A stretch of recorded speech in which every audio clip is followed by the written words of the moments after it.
Octanage Podcast, sua dose semanal de inspiração para empreender.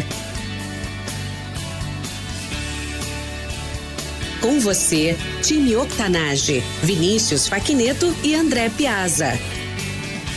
Olá, ouvintes, bem-vindos ao time Octanage. Eu sou o Vinícius Facchineto, fundador deste podcast junto com o André Piazza. Todas as semanas entrevistamos empreendedores incríveis com histórias reais, igual a eu e você. Através de histórias de transpiração, queremos inspirar e motivar você com ensinamentos simples e práticos sobre empreendedorismo. Nosso convidado especial do episódio E046 de hoje é chefe de cozinha e pesquisador gastronômico. Hoje, como fundador, está à frente da Feitosa Gourmet, uma startup sustentável na fabricação de produtos à base de banana. Fabrício Goulart, seja muito bem-vindo. Obrigado, obrigado aí a todos os ouvintes também. Agradeço aí o convite para estar participando dessa entrevista, desse bate-papo. E que bom, essa iniciativa. Parabéns a todos vocês aí por isso também. Fabrício, para quem não te conhece, fale brevemente da sua vida pessoal e complemente com algo que eu não tenha mencionado na tua introdução. Então, a minha história, assim, ela é super, não digo só engraçada, mas ela tem aquela questão da um pouco da resiliência, que todo brasileiro tem, que foi a minha carreira, por exemplo, ela começou praticamente numa multinacional, trabalhando com tecnologia da informação, e trabalhei 8 anos, crescendo, comecei numa parte de vendas, mas eu sempre fui muito próximo do alimento, da comida, por conta dos familiares. Minha família sempre trabalhou como dona de casa, empregada doméstica e cozinheira, então eu tinha um pouco isso no sangue já, E aí, obviamente, eu sempre busquei uma melhoria econômica e a tecnologia da informação sempre pagou muito bem. Então, foi nisso que eu me especializei no passado. Cresci dentro da empresa, cheguei num cargo que eu almejava depois de 8 anos, até que um dia eu acabei vendo um vídeo que falava assim, Fabrício, no caso, quase que diretamente para mim, mas aí se dinheiro não existisse, o que você estaria fazendo? Eu prontamente respondi para mim mesmo assim, cozinhando, Óbvio, cozinhando, amo cozinhar e tal. E aí, naquele momento, eu disse, mas por que não, Se eu realmente eu tenho uma segurança econômica nesse momento, por que não arriscar, Eu estava com 28 anos. E aí foi aí que eu decidi, eu disse, então vou criar um plano para eu fazer essa mudança essa virada de chave. Foi aí que eu pedi demissão, fiz um curso de gastronomia de 6 meses, no Senac, no caso, e aí acabou me dando aquela vontade de morar fora. Eu disse, como é que eu posso me profissionalizar de uma maneira rápida, Então foi aí que eu decidi ir morar em Vancouver, no Canadá. Trabalhei lá, comecei lavando pratos num restaurante indiano, e ali eu comecei a dar muito valor aos cargos dentro de um restaurante. Então, trabalhei lavando pratos, nas minhas folgas eu ia procurar trabalho, acabei conseguindo um trabalho num restaurante canadense, que me sponsorou depois de 3 meses, por uma questão de meritocracia. Então, eu trabalhava muito bem, respeitava meus colegas. Isso que me ajudou bastante foi esse background na multinacional, que era questões de hierarquia, respeitar os seus superiores, sempre falar de uma maneira formal, não misturar ambiente de trabalho com ambiente pessoal. E ali eu me profissionalizei, cheguei ao cargo de chefe de partida, que tem uma responsabilidade em cima de uma equipe. E aí eu voltei para o Brasil em 2014 com a cabeça, quero empreender, quero ser dono do meu próprio negócio na área da alimentação. E aí eu pensei, o que o Brasil teria, no caso, para me instigar, me proporcionar, que eu pudesse vender depois para o mundo, O que é na área da alimentação algo inovador, que a gente tem abundância, que tem a cara do Brasil. E eu fiquei aquilo pensando, porque o que me deu de base foi que países que têm pouca produção investem muito no seu produto local. E mesmo que ele tenha, só as blackberries, eles criam tudo com blackberries, por exemplo. E eu disse, o que eu posso pegar? Não, mandioca não, já tá manjado, Mandioca faz tudo com mandioca. Então, quando eu pisei no Brasil, era a onda dos hambúrgueres, eu disse, cara, quem sabe banana, mas o que eu vou fazer com banana? Ketchup de banana, vou vender com hambúrguer. E foi aí que eu comecei a minha ideia em cima de um produto que eu considero 100% brasileiro, alegre, tem a cara do Brasil, é tropical, tu não vê pessoas tristes comendo banana, ou pessoa ficando triste depois que come, se sente muito bem. E então, naquele ano, que foi de 2014 a 2015, foi aonde eu comecei a ideia inovadora em cima das bananas. Incrível, Fabrício. Muito bom conhecer um pouco mais aí da tua história, da tua experiência, principalmente tua jornada aí como empreendedor e como tudo começou na Feitosa Gourmet. Mas bom, Fabrício, ao longo dos anos tu desenvolveu muitas competências, né? Tanto na tua experiência corporativa, né, em multinacionais, como também na Feitosa Gourmet, que é a startup onde tu é fundador. Mas hoje, Fabrício, fale para os nossos ouvintes qual é a tua maior competência. Legal, né, falar sobre competência, né? E eu acredito que a minha maior competência que foi sendo desenvolvida, e eu falo até forjada, né, ao longo desses anos, é a questão da criatividade e inovação em cima de produtos, daquilo que já existe. Então, eu tenho uma facilidade muito grande hoje de inovar e criar novos produtos, atendendo uma necessidade ou criando uma necessidade nova nas pessoas. E isso porque como eu trabalhei muito em cima de ideias, do que eu poderia criar e desenvolver e provando, testando. Isso me ajudou muito a até desenvolver essa questão de paridades, né? O que combina com o que não dá certo. E isso é legal, de tu pegar algo que já existe e transformar ela, inovar, para que atenda ou crie uma necessidade hoje nas pessoas. Incrível. Bom, falando dessa competência, muito dessa criatividade que tu tá falando, tu aplicou nos produtos com banana. E para os nossos ouvintes, o que eles não sabem, mas deveriam saber para poder aplicar isso nos seus negócios? Como que eu me torno mais criativo ou como é que eu desenvolvo essa habilidade? Primeiro, assim, eu penso, né, e acredito muito nisso, que a gente tem que sair de dentro daquela nossa zona de conforto, né? Então, pensar fora da caixa, né? Sair da caixinha, olhar de uma maneira externa e também, em cima de dificuldades, tu acaba conseguindo inovar. O que eu quero dizer com isso? Às vezes a gente está naquele looping, né? Naquela rotina diária de trabalho e não consegue pensar de que maneira pode criar e inovar em cima de algo que tu tenha dentro da empresa. Daqui a pouco o teu papel dentro da empresa é ser criativo e inovador, mas é necessário muitas vezes que tu saia da empresa para te poder ser criativo e inovador, mesmo que o produto esteja lá dentro. Então, esse é um dos papéis fundamentais que eu penso. E também a troca, conversar com outras pessoas, entender o que elas fazem para criar e inovar. E mesmo tu criando para outros, tu consegue já ter muitas vezes saída para si próprio, né? Então, isso também é algo que eu incentivo bastante. Cara, cria alguma coisa para alguém que vai te dar ideias para os teus produtos. Isso é algo que eu acredito muito. Sensacional, Fabrício. Acho incrível isso. É como, de fato, tu pegou um produto que era 1000% commodity, que é banana, e tu transformou isso, de fato, em um produto inovador. Podemos chamar de inovador. E é isso que a gente tem que passar para o público empreendedor, que criatividade, inovação, ela não é somente para produtos tecnológicos. Então todo mundo pensa, não, inovação é o Uber, inovação é o Facebook. Não, podemos ser criativos e inovadores em qualquer área, na área de alimentos, né, na área artística, como a gente conversa aí com músicos, dentro do esporte. Então tudo pode ser transformado. Basta você realmente sair um pouco da caixa, mas acho que a maior dica aí foi também compartilhar o teu conhecimento, né? Acho que ninguém é criativo sozinho também. E bom, Fabrício, então falando um pouco agora da Feitosa Gourmet, conta para os nossos ouvintes qual é o grande problema que vocês resolvem. Excelente pergunta, né? Então, Feitosa Gourmet é uma startup, a gente está nesse ramping ainda. E quando eu criei a Feitosa Gourmet, a minha ideia era só ser inovador e criativo.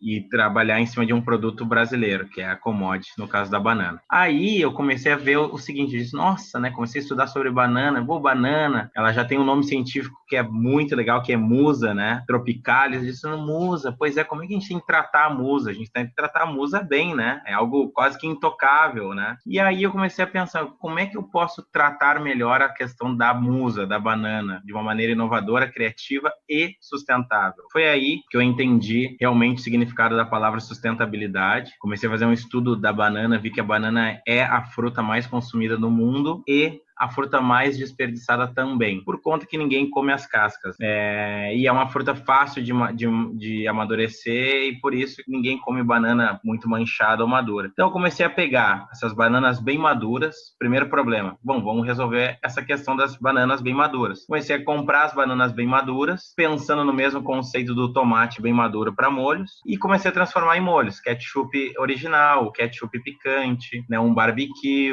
né, um ketchup que ele é que eu chamo de spice, que é com a nossa pimenta biquinho bem brasileira. E comecei a pensar, beleza, resolvemos esse problema em trabalhar com bananas bem maduras, que já adoça, é menos açúcar, e a gente agora ajuda a diminuir um pouco essa questão do desperdício, de bananas que iriam fora. Aí eu pensei o seguinte, aí a gente tem as cascas, sobram muitas cascas. E quando eu compro a banana orgânica, eu posso usar as cascas porque eu não tenho agrotóxico nelas. Aí eu pensei, o que eu poderia fazer com as cascas e tal? Eu digo, sobra bastante. Vamos fazer, então, uma caponata, que é aquele antepasto, né, com azeite, com cebola, com um pouco de alho, algumas especiarias. Então, eu usei a casca ao invés da berinjela, que é um insumo mais caro, transformei ela num antepasto e criei a bananata, que seria um antepasto com casca de banana. Tem abobrinha junto, que acaba dando também uma outra textura e volume, mas eu acabei criando um subproduto de algo que era um resíduo que iria para o lixo ou iria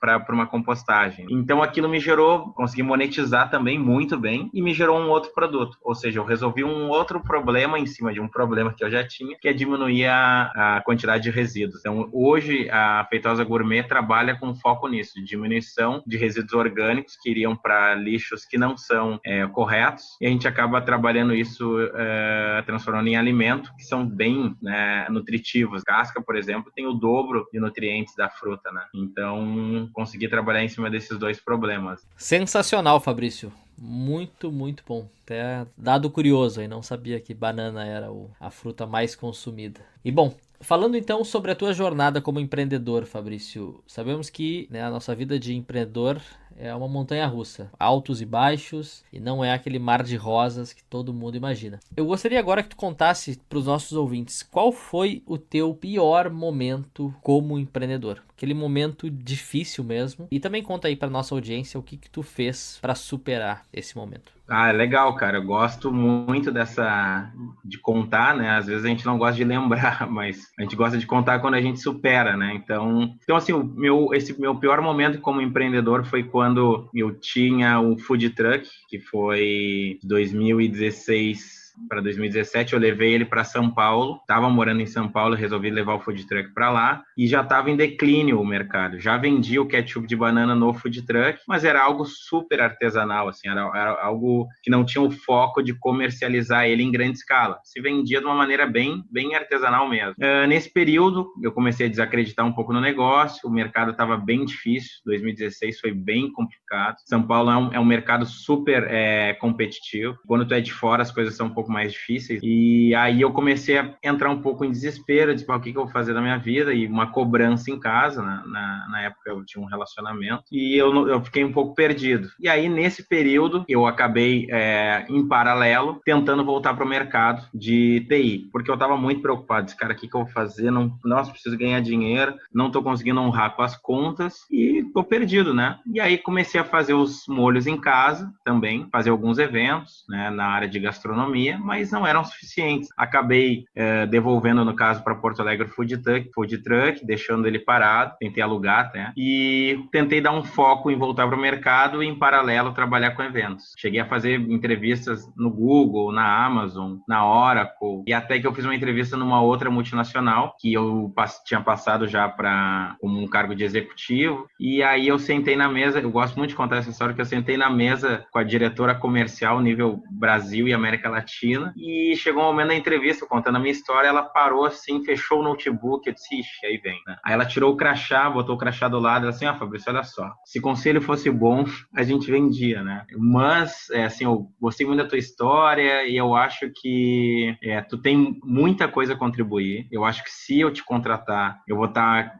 cortando esse teu caminho empreendedor e essa tua versatilidade, porque tu é uma pessoa que morou fora, tem muita experiência na área da alimentação, na área da TI, na área comercial, na área de criatividade e inovação. Então, é muito eclético. E eu acho que o mercado, de uma certa forma, precisa de empreendedores assim. Naquele momento eu disse, eu perdi a entrevista, não vai me contratar. E aí já fiquei bravo, né? Internamente eu tava muito bravo, né? E eu disse, cara, e agora o que eu vou fazer? Já tava pensando em casa, não, mas eu quero esse trabalho, né?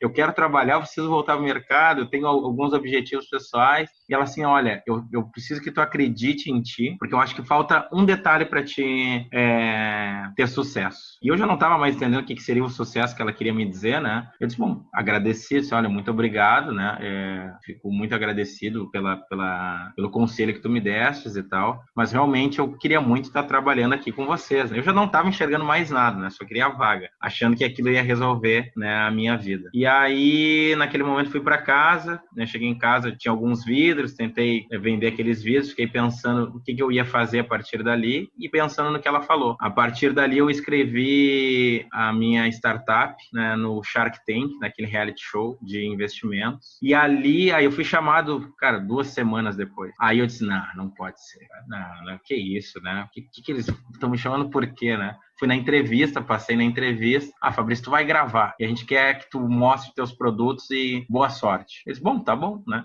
Fui lá sozinho, todo mundo eu via que tinha um parceiro de negócio, né? Os caras com camiseta, aquela coisa toda. Eu fui com minha doma de chefe, montei uma degustação e enchi o palco de banana, assim, né? E ali, naquele dia, foi a virada de chave, assim. Eu não estava acreditando muito, né? Mas acreditava muito no produto, não na questão de que fosse investir em mim, né? E aí, tudo que me perguntava do produto, eu respondia, até que eu comecei a receber vários nãos. Não, tô fora, né?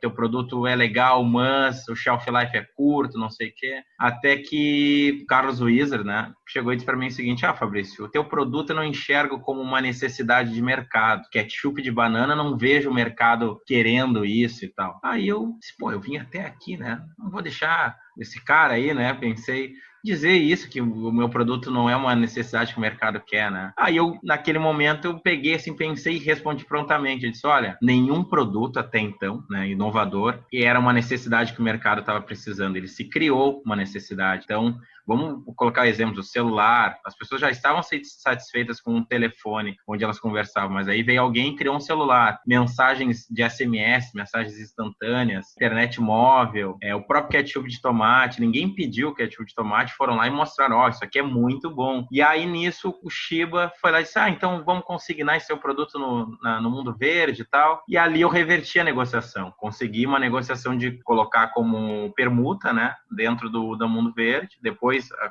coisa não andou, mas todo mundo acabou me assistindo. Acabei saindo no site da Endeavor até, como retomar uma negociação. E a partir dali eu disse, meu produto tem fit para o mercado, eu vou ter que investir nisso. E aí peguei todas as economias que eu tinha, investi, e a partir dali eu fui indo atrás, ganhando o prêmio do Hello Tomorrow, que era um prêmio do Carrefour, ficando entre 125 empresas, fiquei entre as 4 primeiras, como um produto inovador, e ganhei prêmio de saudabilidade também, da Prazeres da Mesa. E, cara, foi a virada de chave. Tava um pouco desacreditado, assim, né? E, na verdade, fui bem resiliente. E, às vezes, a gente tem essas baixas, né? Porque o mercado capitalista acaba te pressionando, né? Mas é o que eu digo, assim, quando tu tem uma ideia, melhor do que a gente que teve a ideia em acreditar e manter ela, né? Às vezes a gente fica um pouco desacreditado e tal, mas a melhor coisa é ter isso como, cara, é o que eu quero fazer, eu amo isso, então eu vou manter. Pedir ajuda, às vezes, para alguém que possa te dar uma ideia de gestão, ou que não é a tua expertise. A minha expertise é criatividade, né? E trabalhar em cima do alimento. Então, eu fui atrás de colegas, amigos. Cara, gestão, como é que é a melhor coisa? Marketing digital, um site. Cara, e botei produto no mercado, assim. Consegui sozinho, né? Hoje eu tenho uma sócia, mas em menos de um ano eu consegui ganhar mais de 60 clientes e ter mais de 1.000 pessoas consumindo, né? Então, assim, foi muito maluco, eu falo. Foi muito legal também essa experiência. Sensacional, Fabrício. Incrível. Muito obrigado aí por ter compartilhado um pouco dessa história aí, que até nem tava na preparação. E legal uma palavra que tu colocou, que é resiliência. Tu vê que muito do sucesso tá nesse... Às vezes é um passo, né, que tá faltando. Cara, e toda vez que eu conto ela, eu tenho que me segurar, né? Porque foi um período bem trash, assim, né? Sim. Mas é necessário, a gente tem que olhar para trás, às vezes, para poder dar valor para o que a gente está fazendo, né? É. Então, às vezes, é legal tu pegar e dizer, porra, que trajetória, né, cara? Porra, eu fiz isso, fiz aquilo, quase desisti, e aí tu olha aquilo e diz, não, então se o momento do mercado tá assim, eu não desisti aquela vez, o que eu vou desistir agora, né? Exato. Muito nisso, assim, né? Eu tive alguns momentos assim, cara, e é um momento foda, cara. Porque tu tá ali no teu limite psicológico, financeiro, e é difícil realmente, né? Mas muito, muito bacana, muito bacana. Ah, legal. Maravilha. Então vamos lá, começando o nosso jogo rápido. Fabrício, o que lhe inspirou a empreender? O que me inspirou a empreender foi acreditar na questão de que eu poderia transformar o Brasil num país melhor. Então, olhar as necessidades do país e ver que a partir de algumas iniciativas minhas eu poderia melhorar isso. Acreditei nisso fortemente. Qual a dica mais valiosa que você já recebeu? Boa, cara. Olha, eu recebi algumas, mas a mais valiosa que eu recebi foi acreditar em mim mesmo, né? Então, assim, Fabrício, acredita em ti, porque só a gente pode fazer e mudar as coisas. Então, essa foi uma dica muito valiosa, de como eu era bom em algumas coisas e talvez eu não acreditava. E a dica foi, Fabrício, acredita em ti, tu tem esse potencial, tu tem essa influência. E isso, cara, foi da água pro vinho, assim, mudou muito. No momento que eu acreditei, as coisas só melhoraram. Muito bom, é o que dizem, né? Se tu não acreditar em ti, quem vai acreditar? Só a mãe não vale, né? A mãe não vale. É verdade. Fabrício, qual o teu hábito pessoal e diário que mais contribui para o teu sucesso? A partir de uns tempos para cá, criei algumas rotinas parece loucura, mas de conversar comigo mesmo, né? Então, isso eu tenho como um hábito, né? De me questionar, tô bem, eu tô fazendo a coisa certa, sabe? De ter aquelas paradas de conversar comigo mesmo. Não é loucura, eu acho que isso é um baita de um exercício para ver aonde que a gente tá errando e onde é que a gente pode estar sempre consertando e melhorando. Então, é um hábito que eu até aconselho as pessoas a fazerem, de dar aquela paradinha, falar consigo mesmo. Poxa, essa ação que eu fiz foi legal. Isso que eu tô fazendo tá sendo legal, eu tô confortável. Não tô. Pô, então por que eu continuo fazendo? Porque às vezes a gente pede a opinião de alguém, mas essa pessoa tá de fora, ela não tá dentro da gente, não tá todos os dias ou todas as horas. E eu acho que o falar consigo mesmo é um baita de um exercício, não é loucura. Fabrício, o que você, como empreendedor, não pode viver sem? Como empreendedor, essa tá na ponta da língua, a gente não pode viver sem. Amigos, parceiros, né? O networking, eu acho ele essencial para qualquer empresa, ninguém cresce sozinho. A gente precisa ter bons parceiros, bons amigos, bons colegas, principalmente para a questão de compartilhar, que eu acredito muito na inteligência coletiva. Então, eu tenho um conhecimento, mas esse conhecimento ele pode ser potencializado quando eu agrego com outras pessoas. Então, como empreendedor, eu acredito nisso, né? Parceiros, colegas e o bom networking, né? Fabrício, quem é a pessoa que você utilizou como modelo ou inspiração ao longo da tua trajetória? Boa pergunta, cara. É engraçado porque eu tenho algumas pessoas, algumas distantes, que talvez nem saibam quem eu sou, e outras muito próximas, que sabem quem eu sou, assim, né? Então, uma delas, que acho que foi uma das primeiras, né, que eu tive o prazer de trabalhar na empresa, foi o Michael Dell, que eu pensei se fosse um cara como o Michael Dell, que criou um computador personalizado, já existia o computador, numa garagem, cresceu e criou esse império, que é a Dell Computadores, que eu, Fabrício, não posso fazer também. E o que ele tem diferente de mim, né? Óbvio, a gente tem essa questão toda do onde vive, né? Mas eu acredito que a iniciativa de tu pensar alto, né, grande, por que eu não posso ser como um Michael Dell? Ou seja, tirar uma ideia da garagem e fazer com que ela se espalhe pelo mundo. Por que não? Então, esse foi o primeiro, assim. O segundo é um outro colega, que é o Marcos Live, né? Que é um baita de um empreendedor gaúcho, mas empreende em São Paulo e também no interior do Rio Grande do Sul.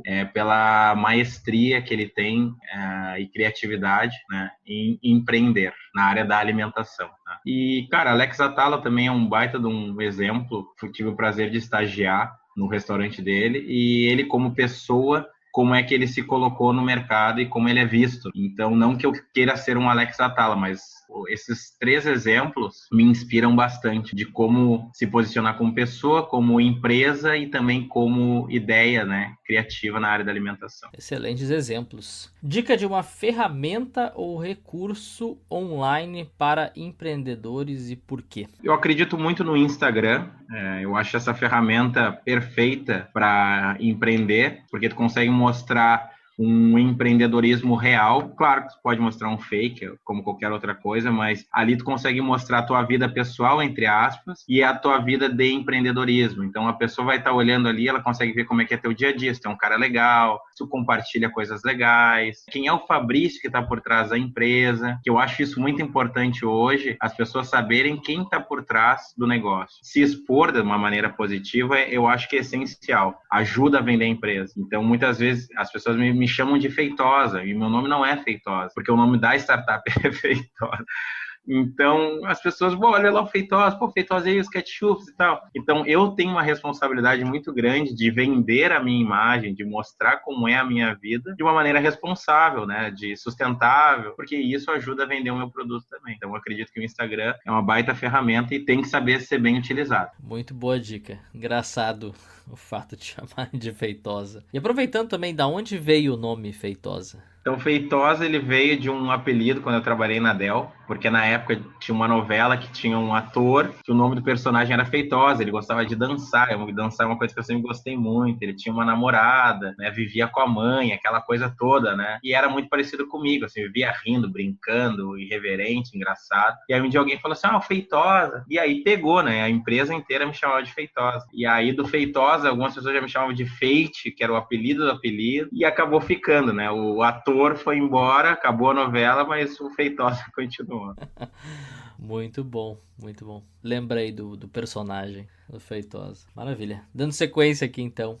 Dica de um livro, filme ou seriado para o nosso público empreendedor e por quê? Um livro muito legal que trabalha bastante essa questão da maneira de pensar e como pensar é o Mindset, tá? É um livro que eu tive a oportunidade de ler, que ele fala muito da maneira como pensar. Muitas vezes a gente pega um problema e transforma esse problema numa coisa muito maior. E às vezes é questão de mindset mesmo, de como tu te posicionar, como tu pensar sobre aquele problema para resolver. Todo problema, acredito que ele tem solução. Às vezes depende do mindset da gente, essa maturidade psicológica que eu chamo, que é algo que deve ser trabalhado, e o livro fala disso, né? E isso ajuda muito no empreendedorismo. Às vezes a gente se desespera por coisas muito pequenas, e isso é uma questão de mindset. Então é o que eu aconselho a ler. Bom, depois nós vamos publicar as dicas e esse livro também no episódio do Fabrício, octanage.com/E046. Maravilha. Bom, Fabrício, chegando ao final, então, da nossa entrevista. Hoje, 2019, pelo que tu é mais entusiasmado? O que te motiva a continuar a tua carreira empreendedora? O que mais me motiva hoje a continuar minha carreira empreendedora no caso, a sustentabilidade, que eu acho que no mundo inteiro, não só no Brasil, né? Mas ainda ela é muito confusa e eu vejo que eu tenho, né, um papel como empreendedor, principalmente na área da alimentação, ajudar as empresas e as pessoas a entenderem melhor o que é ser sustentável, que não fica só na questão de reduzir e separar o lixo, mas a sustentabilidade está muito ligada a ações e a comportamentos também, né? De eu ser uma pessoa melhor, de eu ser um empreendedor melhor, e o que a minha empresa ela pode fazer para melhorar o mundo ou a vida de outras pessoas, mesmo que seja micro, né? A gente não precisa sempre, a todo momento, pensar macro, né? Agir micro para atingir o macro, eu acredito, ou pensar macro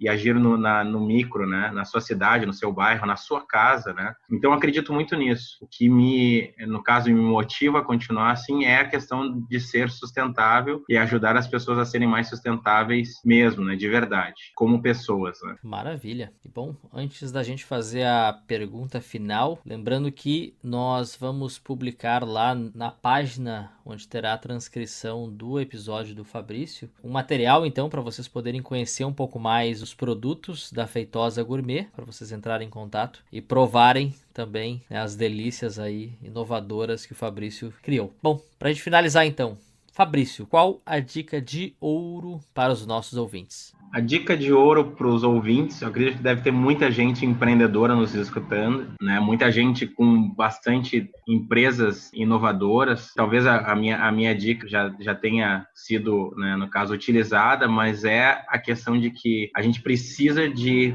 pessoas nas empresas. O que eu quero dizer com pessoas? Que não seja só algo intocável, algo sem sentimento, algo... Vou dar o meu exemplo, eu falo do Feitosa, e por trás não se veja ninguém. A empresa hoje ela está muito ligada a quem faz a gestão e a quem lidera, a quem está na equipe. Que ela seja muito mais pessoa, no caso de entender a necessidade das outras, ter empatia, de contribuir para que não atinja de uma maneira negativa os outros, só pensando na questão do capitalismo. Monetizar é importante, com certeza, é o que mantém a empresa em pé, mas que tenha sempre o propósito. Então a minha dica é essa, empreender com propósito, visando essa questão de pensar nas pessoas. Time Octanage. Nós somos a média das pessoas com quem mais convivemos. E hoje vocês estiveram aqui comigo e com o Fabrício Goulart. Para conectar com o Fabrício, acessem octanage.com/E046. E lá vocês encontrarão tudo que nós mencionamos nessa entrevista. Links, ferramentas, dicas e tudo mais. E não esqueçam de nos seguir nas redes sociais. São novos episódios todas as semanas com histórias incríveis para quem quer empreender ou aprimorar ainda mais o seu negócio. Fabrício, muito obrigado por estar aqui conosco e por ter compartilhado a tua história com os nossos ouvintes. Em nome de toda a nossa comunidade,